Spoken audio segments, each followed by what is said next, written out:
Nahuli ka ang aktong pagpanalisi sulod sa usa ka mall sa Cagayan de Oro City. Si Clyde Macascas sa detalye.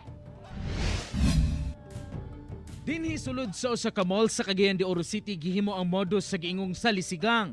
Sa video, makita kining babae nga naka-green nga patuyok-tuyok sulod sa tindahan nga gapamili og gamit.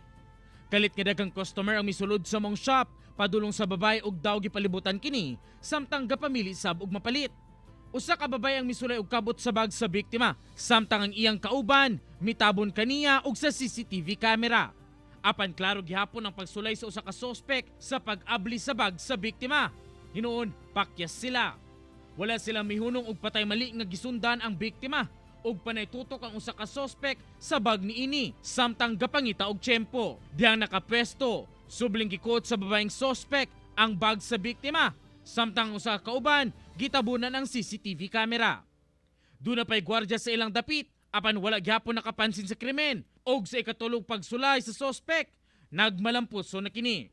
Mipalayo kini sa biktima og gipasa ang kwarta ngadto sa laing kauban ng sospek.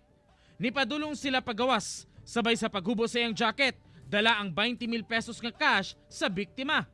Taod-taod pa diyang nabantayan sa biktima nga abli na day ang iyang bag, og wala na ang iyang kwarta, apan ulahin na ang tanan. Ginasubay pa karon sa kapulisan ang identity sa mga sospek. Apan sa ilang investigasyon, dili ko numubos sa 5 ang miyembro sa mga salisigang. Uban si James Yap sa kamera. Ako, si Clyde Macascas para sa One Mindanao.